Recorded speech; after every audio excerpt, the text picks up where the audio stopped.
है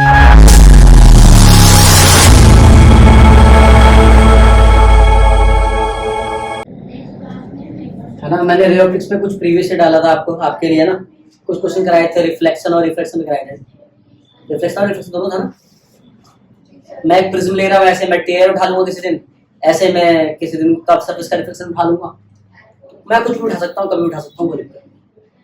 बाकी में जो मेरी प्रॉपर वीडियोस हैं वो डल रही है। इलेक्ट्रोमैग्नेटिक वेव्स की मैंने 5 लेक्चर डाल दिया है। वर्क ऑन एनर्जी का ऑलमोस्ट 4 डल चुका है, 5 डल जाएगा आपके लिए ना।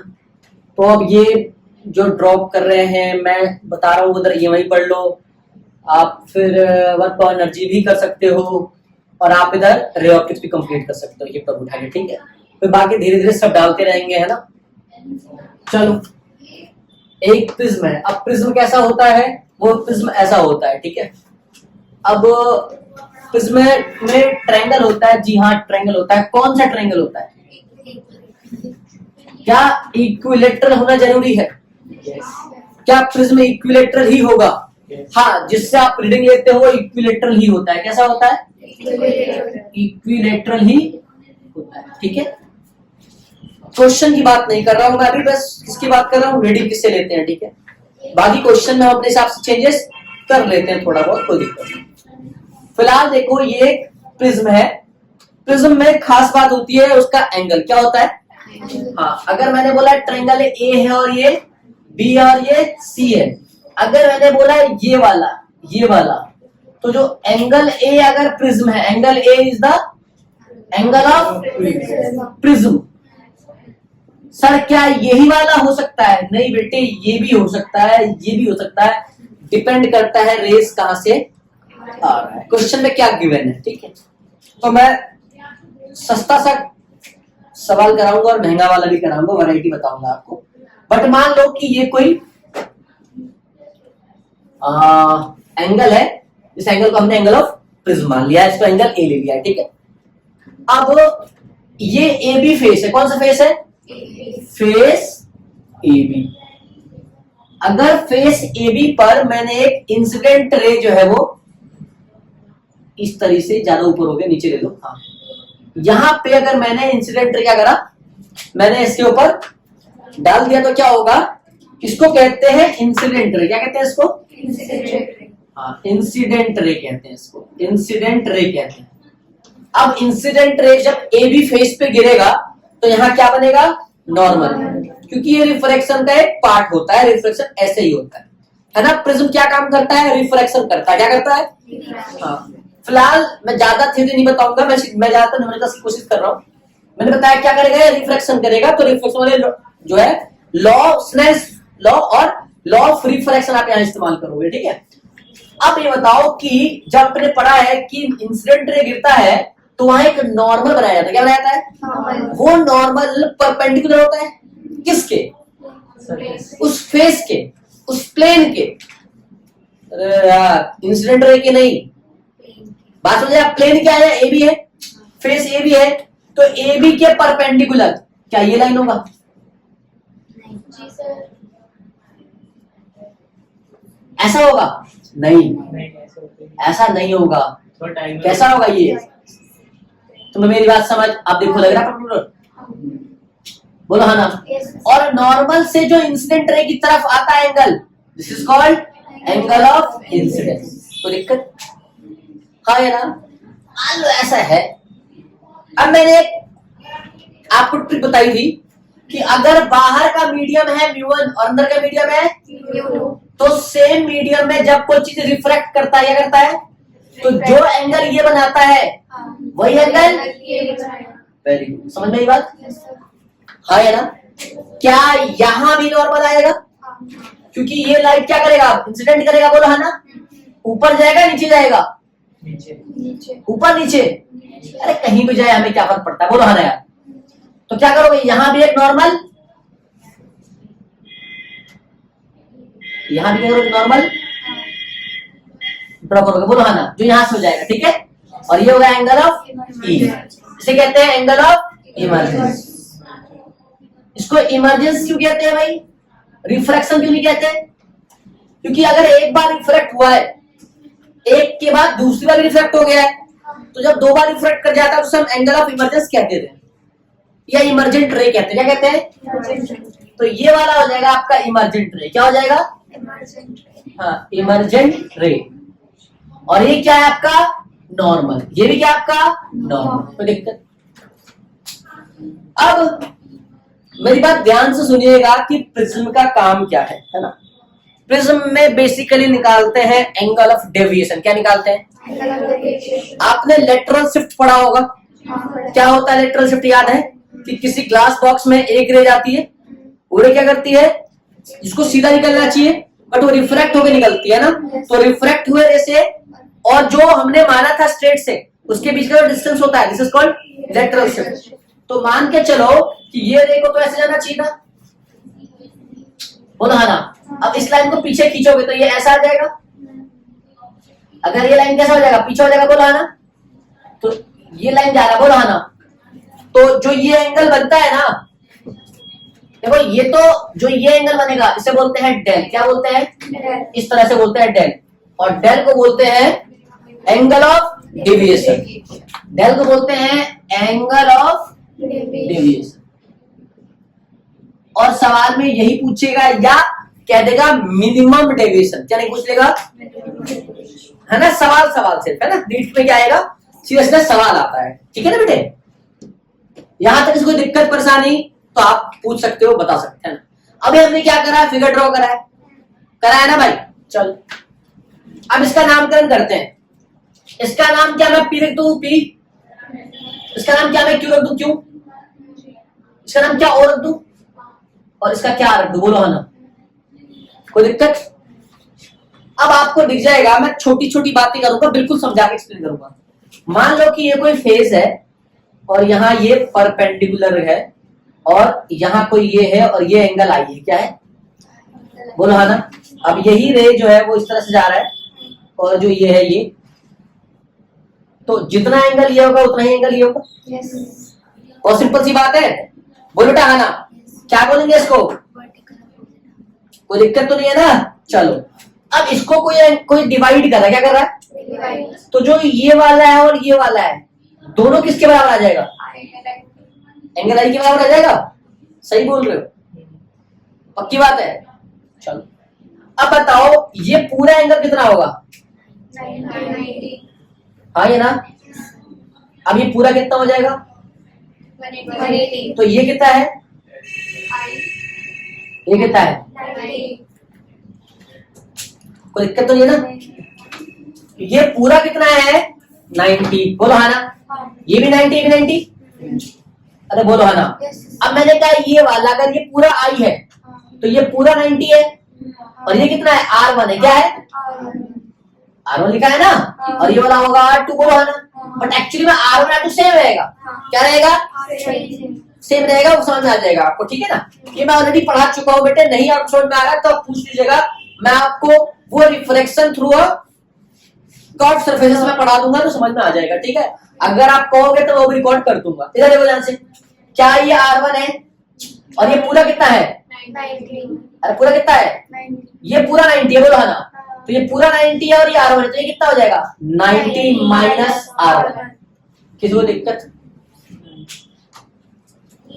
हाँ या ना। ये बात सही है गलत है? डिपेंड करता है कौन सा एंगल लोगे, है ना। हम अपने मन से कोई भी कहानी रच दें, इसका काम नहीं है। यहाँ कहानी में आप देखना पड़ेगा। इधर किचन में बहुत सारा सामान है, किसने बोला जा किचन से ले आओ, तो आपके थाली ले गए। उसने थाली नहीं चाहिए यार, आपका प्लेट ले आए, उसने प्लेट भी नहीं चाहिए। आप एक बार थक जाओगे, बोलोगे भाई साफ साफ बता दे चाहिए क्या। बोलो है ना। तो इसमें बहुत सारी कहानी अपन कर सकते हैं, बट मोटा मोटी अपने को चाहिए क्या, अगर वो पता लग जाए तो हमारा काम क्या हो जाएगा? आसान हो जाएगा। अब देखो मैं आपको दो बातें समझाता हूं, समझ लेना। मैं कह रहा हूं कि ना मैं ट्रिक से करा रहा हूं और ना मैं काफी लेंदी लेके जा रहा हूं, बहुत आराम से मैथड करा रहा हूं। सुनना, आपको दिखेगा इसका नाम P है। आप ट्रायंगल PQR को देखो। किसको देखो? दिखा पहला। दूसरा आप ट्रायंगल OQR को देखो। दिखा? अरे बोलो है ना। और आप parallelogram A Q O R A, नहीं आया, ए क्यू ओ आर ए, क्या ये पैरेललोग्राम दिख रहा है आपको? तो मेरी बात समझ में नहीं आ रही? हाँ या ना? अगर आपको ये दिख रहा है, ये तीन चीज बस आपको इसमें से निकालना है, तीन चीज निकल जाएगा ना बेटे, तो आराम से क्या हो जाएगा, ये सॉल्व हो जाएगा। अरे मेरी बात समझ नहीं आई तुम्हें? अरे हाँ ना बोल दो। चलो अब PQR का क्या है? आप PQR का क्या है? चलो सर मुझे PQR ट्रायंगल में ना, मुझे ये कुछ कुछ ना, ये जो डेल्टा है ये, सर ये कुछ कुछ मुझे याद दिला रहा है। मैंने क्या याद दिला रहा है? क्या सर बचपन में हमने पढ़ा था, मैंने क्या पढ़ा था भाई, कि सर एक्सटीरियर एंगल, क्या पढ़ा था? इसे कहते हैं एक्सटीरियर एंगल। क्या बोलते हैं? अब जो एक्सटीरियर एंगल होता था ना सर, वो सामने वाले दो इंटरनल एंगल का सम हुआ करता था, बोलो है ना? तो अगर मैं इसको अल्फा कह दूं, इसको θ1 और इसको θ2, तो क्या अल्फा जो है वो θ1 प्लस θ2 के बराबर हो जाएगा? तो इस आधार से जो ये डेल्टा है, क्या वो ये वाला एंगल और ये वाला एंगल के बराबर हो जाएगा? हाँ या ना? तो हमको ट्रायंगल PQR में, किसमें? एंगल Q निकालना है और एंगल R निकालना है। अब एंगल Q निकालना किसके लिए? PQR के लिए, बोला है ना? तो आसान है, देखो सर मुझे पता है ये और ये, बोला है ना? ये एंगल I है, और सर ये देखो ये R1 है, तो सर ये तो पूरा ये भी I हो जाएगा। तो सर ये वाला जो एंगल है, एंगल Q, वो हो जाएगा I माइनस R1। I में से R1 डालो, मिल जाएगा ये वाला। सर हम तो 90, मैंने कहा ना किचन था, ले आओ, क्या ले आओ? अरे बोलेगा ना चम्मच ले गया, बोलेगा ना नाइफ ले गया, नहीं है समझ भाई? तो पूछा है एंगल Q, क्या बोला है? पर एंगल Q किसके लिए? PQR के, किसके लिए? PQR। अब यही अगर यही एंगल Q अगर AQOR के लिए पूछ लेता तो Q 90 हो जाता। हाँ। अरे यार, यही सवाल अगर AQOR के लिए पूछ लेता, पैरेललोग्राम के लिए पूछ लेता, तो 90 हो जाता। हाँ। समझ में बात? मतलब कि किचन से क्या चाहिए वो तो पता होना चाहिए। चलो तो अब ये I और ये R1 बंद करिए।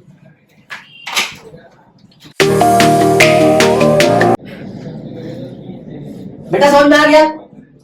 अरे एंगल Q किसका चाहिए? ट्रायंगल का चाहिए या? ये पता होना चाहिए, बोलो है ना? हमसे निकालना क्या है, कंडीशन क्या है, अगर देते तो खुल जाए, बोलो है ना? यहीं पे PQR में Q एंगल जो आज मैंने सारा बनाया, और यही पैरेललोग्राम में अगर AQOR देखे तो यहाँ Q क्या आ जाएगा? 90 आ जाएगा। अरे है तो Q। अब एंगल R क्या आएगा? सिंपल है सर। कैसे सिंपल है? देखो सर, अगर ये एंगल E है, क्या है? हाँ है ना? तो सर इस तरह से ये है, ये कितना है? R2, क्या है? तो ये कितना हो जाएगा? ये पूरा E हो जाएगा, तो ये भी कितना आएगा? E माइनस का R2। तो दिक्कत? अब सर मुझे ये वाला एंगल भी मिल गया है और ये वाला एंगल मिल गया है, हाँ है ना? तो सर मैं यहाँ अगर एक्सटीरियर एंगल वाला रूल लगा दूं, क्या लगा दूं? तो क्या मैं कह सकता हूं कि सर जहां जो डेल्टा है that is angle Q plus angle R हो जाएगा, तो क्या I minus R1 plus E minus का R2 हो जाएगा? बोलो हाँ ना? तो क्या एंगल I प्लस E और माइनस R1 प्लस R2, क्या ये डेल्टा आ जाएगा? और यही तो है आपका क्या? Angle of deviation. सर इसको स्नेल्स लॉ में अप्लाई करो ना, कि रिफ्रैक्शन हो रहा है, तो सर कुछ ऐसा लगाओ कि स्नेल्स लॉ में अप्लाई हो जाए, Q और डिवाई।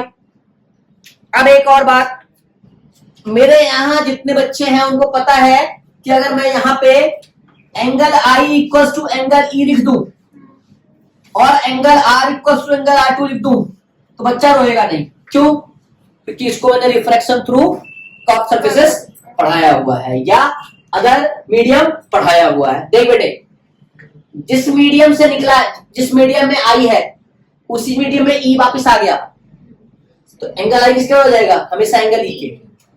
अगर मीडियम अलग होता तो एंगल आई एंगल ई के बराबर, हर केस में ऐसा है तो आएगा। दूसरा, अगर एंगल आई एंगल ई के बराबर है तो ये R1 जो है वो R2 के बराबर भी होगा। ये बात दिमाग में बैठा लीजिएगा, जैसे बिठाएंगे आपको मजा आ जाएगा। ठीक है, अब आपने ट्रायंगल ये वाला देखा PQR को, है ना, तो कहा आप यहां से ये भी कर सकते हो कि delta equals to I plus E, मतलब 2i, यहां से बोल हाँ ना बेटे, या माइनस का बोलो 2r। हाँ, जब आप सवाल को अधूरा करोगे ना, जब मतलब कि जब आप एक तरफ ही सॉल्व करते चले जाओगे तो आप यहाँ 2r पुट कर दोगे और आपका इक्वेशन कभी नहीं आएगा। इसलिए मैंने क्या लिखा पहले, आप PQR को सॉल्व करो, फिर तो बेटा आप सीरीज में चलो, मतलब इसके आगे सॉल्व करने की आवश्यकता कब तक, जब तक आप इन तीनों को सॉल्व ना करो। अब आओ, तो अब सॉल्व करते हैं एंगल OQR, किस करते हैं, बोल हाँ ना, तो ट्रायंगल OQR, एक ट्रायंगल का सारे एंगल का सम कितना होता है, 180 होता है। तो क्या एंगल O ये वाला, क्या एंगल R1 प्लस एंगल क्या 180 डिग्री, तो क्या एंगल O हम निकाल सकते हैं 180 डिग्री माइनस, चलिए समझा रही बात, क्या यहां से एंगल O आ गया। अब ये एंगल O का इस्तेमाल हम कहां करेंगे ये तो हम ही जानते हैं, क्या इससे ये आ गया। सर आप तो अपने मन का कर रहे हो, बेटा मैं अपने मन का नहीं कर रहा हूँ, जिस चीज की जरूरत पड़ रही है बस मैं वही निकाल रहा हूँ, ठीक है, बट निकाल कैसे रहा हूँ वो समझ आना चाहिए, निकाल कब रहा हूँ, कहाँ रहा हूँ, कोई दिक्कत आ रही तो बताओ, है ना, एंगल O निकालेंगे, ठीक है। अच्छा, बहुत बढ़िया, आपको बहुत सारी चीजें दिख रही होंगी यहाँ, है ना, चलो कुछ और चीजें भी कर लेते हैं। अरे बताओ, अब इस पैरेललोग्राम में तो एंगल O मुझे मिल गया, ये रहा, बोलो है ना, मुझे एंगल A नहीं पता, हाँ है ना, क्या पैरेललोग्राम में चारों एंगल्स 90 होना चाहिए, क्या चारों 90 होना चाहिए, चलो तो देखो, तो एंगल A को मैं एंगल लिख दूं, क्यों कितना है 90, R कितना है प्लस एंगल O कितना है 180 माइनस इक्वल टू 360, बोलो है ना, तो 90 और 90 क्या हो जाएगा, हो जाएगा, तो क्या ही हो जाएगा, क्या बन जाएगा, बोलो बन जाएगा, तो एंगल A प्लस 180 माइनस का R1 प्लस R2 180। अब इसको उधर ले जाओगे तो 180 से कट कर जाएगा, अरे हाँ ना, अब ये माइनस हो जाके क्या ऐसा भी हो सकता है, हाँ है ना, बोलो हाँ ना, और अगर मैं यहाँ रख दूं कि एंगल R1 इक्वल्स टू, बोलो हाँ ना, तो क्या एंगल A हो जाएगा 2R, तो क्या R आ जाएगा एंगल A/2। तुम्हें मेरी बात समझ, तो हमने एंगल R निकाल लिया, हाँ या ना, बोलो हाँ ना। अब एंगल I प्लस E, क्या R1 प्लस R2 को मैं यहाँ एंगल ले रख सकता हूँ, बोलो हाँ ना, और I प्लस E को मैं 2 रख सकता हूँ, बोलो हाँ ना, तो मैं यहाँ से डेल क्या लिख लूं, मैं यहाँ से डेल लिख सकता हूँ 2i, बताओ, माइनस एंगल A, हाँ या ना। अब अगर मैं यहाँ से अगर मैं 2i रखूं तो क्या डेल प्लस एंगल A, तो I क्या आ जाएगा डेल प्लस एंगल A/2। देखो बेटा मुझे एंगल I भी मिल गया और एंगल बात समझ आई बात, तो मुझे I मिल गया और R मिल गया। अब स्नेल्स लॉ क्या कहता है कि जाने वाला रे अपॉन इक्वल्स टू, बोलो हाँ ना, कोई दिक्कत तो नहीं है। अब एंगल आई तो ये है और एंगल आर तो, अरे बोलो हाँ ना, तो इसको तो म्यू2 भी लिख सकते हो। बताओ साइन आई कितना है, del plus angle A by 2, क्या बोला, डेल प्लस है म्यू2।